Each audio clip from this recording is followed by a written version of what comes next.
நாட்டையே தெறிக்கவிடும் தகவலை சொன்ன யோகி, இனி அவ்வளவுதான், இனிதான் இருக்கு ஆட்டமே.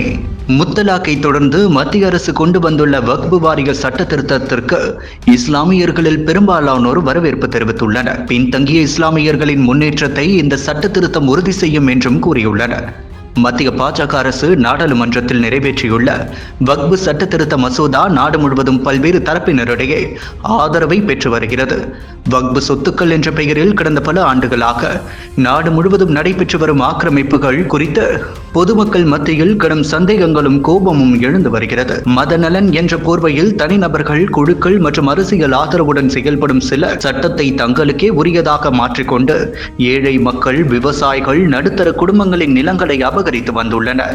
இந்த குற்றச்சாட்டுகள் தொடர்ந்து எழுந்து கொண்டே இருக்கின்றன. இதேபோல் திருச்சி மாவட்டத்தில் உள்ள செம்பங்குளம், பெரிய நாயகி சத்திரம், மண்ணச்சநல்லூர், திருச்செந்துறை, சித்தாநத்தம், கோமகுடி, மணமேடு, பாகனூர் ஆகிய கிராமங்களில் உள்ள அனைத்து நிலங்களும் வக்ஃப் வாரியத்துக்கு சொந்தமானவை. வக்ஃப் வாரியத்தின் தடையின்மை சான்று பெறாமல் இங்குள்ள நிலங்களை விற்பனை செய்யவோ, பரிமாற்றம் செய்யவோ, அடமானம் வைக்கவோ பத்திரப்பதிவு துறை அனுமதிக்க கூடாது என குறிப்பிட்டது. திருச்செந்துறை சந்திரசேகரர் சுவாமிகள் கோவில் ஏறத்தாழ 1300 ஆண்டுகள் பழமையானது. எங்கள் மூதாதையர் காலத்து பூர்வீக சொத்துக்களை தான் பரம்பரையாக அனுபவித்து வந்ததை வக்ஃப் பழைய சட்டத்தால் அபகரிக்க முயன்ற சம்பவம் பெரும் அதிர்ச்சியை கிளப்பியுள்ளது. இதுபோல் இந்தியா முழுவதும் பல்வேறு சொத்துக்கள் வக்ஃப் வாரியம் சொந்தம் கொண்டாட துவங்கியது. இதையெல்லாம் மாற்றவே புதிய வக்ஃப் சட்டம் கொண்டு வந்தது மத்திய அரசு.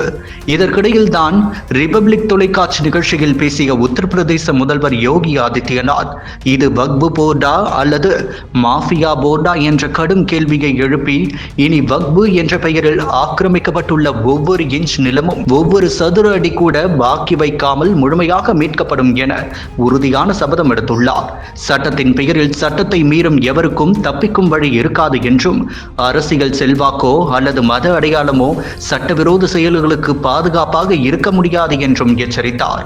மீட்கப்படும் நிலங்கள் எந்தவித தனியார் லாபத்துக்கும் அல்ல, முழுக்க முழுக்க சமூக நலனுக்காகவே பயன்படுத்தப்படும் என்றும், அந்த இடங்களில் ஏழைகளுக்கான வீடுகள் கட்டப்படும், அரசு பள்ளிக்கூடங்கள் துவங்கப்படும், பொதுமக்கள் பயன்பாட்டுக்கான மருத்துவமனைகள் அமைக்கப்படும் என்றும் முதல்வர் தெளிவுபடுத்தினார்.